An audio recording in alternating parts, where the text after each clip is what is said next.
Well, the scandals are a many, but don't sleep on Graham Plattner's policies. He subscribes to the socialist left's favorite doozies, like a 5 to 6% tax on wealth over $1 billion. No wonder Bernie likes them.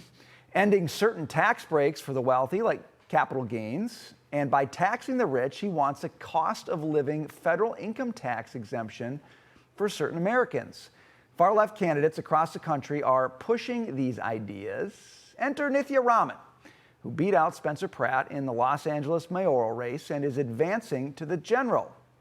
Here's her progressive economic platform: an aggressive, affordable housing push, a green energy, all-electric transition for the city, costly and ineffective. And she wants to reform the mansion tax by adding levies on certain property sales. Well, here now, live at the desk, the guy who debunks all the socialist craziness, Unleash Prosperity co-founder and America First Policy Institute senior fellow Steve Moore. You know, you look at some of these guys, Plattner in particular, right? And a lot of the focus has been on the Nazi tattoo, you know, the tax and kind of the non-policy things. Right. But if the guy gets in, what you ought to be most concerned about is what he's going to try to do. Yeah. Well, first of all, great summary of what's going on in these elections. And the one thing I really hope is it doesn't take a damn week to count all these ballots. Amen to that, for sure. On. We are What's in agreement happening there. in California is such an outrage. So count the ballot. We should have ballot day, not ballot week. Now, listen, you're raising a very important point. I've been in and around politics for over 40 years. And when I first came to Washington, in the Senate, you had a lot of moderate Democrats, the Sam Nunns, the Bill Bradleys of the world. They just don't really exist anymore. Right. And what's happening in the Democratic Party in so many of these races around the country is they're not going with the left candidate, they're going with the extreme left candidate. I mean, my goodness, the governor of Maine was going to run, she was a big liberal, and they chased her out saying she's not liberal enough. You know, so it's all tax, spend, regulate, big government. And I think, frankly, those candidates are not going to win in November. I think they're just out of touch with real Americans. You know, if they do win, because we've seen some, Katie Wilson in Seattle. It could happen. We didn't think that in Pennsylvania that Fetterman would win, and of course, you know, he did. So they could win, but this is the new definition of the Democratic Party. And by the way, I'm not a rah-rah Republican. I'm not here to say Republicans are the solution to all our problems, but it's unhealthy for America that the extreme left is now running that party. Do we get some costly object lessons in these places? You know, New York City, Seattle. It's costly when the policy messes up, but it does kind of shine a light on what the policies do. It really does. I hate to see it, but is that kind of the silver lining in this thing? Well, maybe Democrats have to get spanked again in the elections to realize they've moved too far to the left. But you're making a very important point. Look at what's happened to our great cities. We're sitting here in New York City. I love New York City. It's been ruined already by Miami. As you know, I'm from Chicago. They lost the Bears, for goodness sakes. That's how bad it's gotten. I mean, a sign of the apocalypse when the Bears moved to Indiana, exactly. right? So Los Angeles is a mess. You know, look what's happening in Seattle. Yeah. I hate to say it, I love our iconic cities in America, but they have extreme left-wing socialists running those cities, and what's happening is people are leaving. You know, you're the guy who always traces the migration, okay? When people get bad policies, they leave. And I think part of that story is, well, they go to places where their talents and their capital are treated better, right?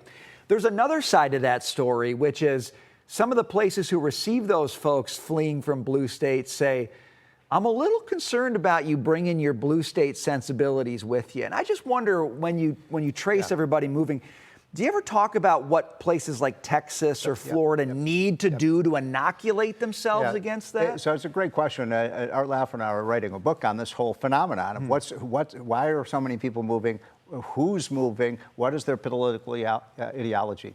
And the first big wave of people out of blue states to states like Colorado and so on were Democrats. And then they would move from California to Colorado, and they turned Colorado into a Democratic state. That's not happening now. People are ideologically self-selecting. So in fact, Texas and Florida are more Republican now than they were 15 years ago. I mean, you know, we had Lee Zeldin, who ran for governor here in New York. If he had had the same demographics that New York had 20 years ago, he would have won. The problem was all the Republicans have moved to Palm Beach, Florida. Right. Yeah, if he was running in Florida, it would have been great for him. That's for sure. I want to ask you about this, because I know you're a big legal immigration guy. President Trump's H-1B visa, the idea of like a $100,000 fee for an H-1B visa got struck down down by a judge, okay?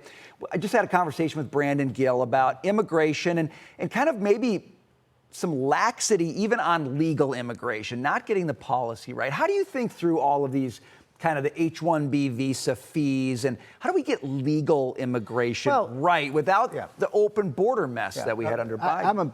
I'm a big fan of the H-1B plan. I know a lot of people don't like it, but these are the brainiacs who come into the country and have helped build Silicon Valley and our technology leadership in the world. So it's a good program, a solid program, and it really has helped create these incredible trillion-dollar companies that we have in the United States. And by the way, companies pay a lot of money beyond that $100,000 fee just to bring in the workers to work here. So I think it's a program that has worked. But I do agree with, for example, what the congressman was saying.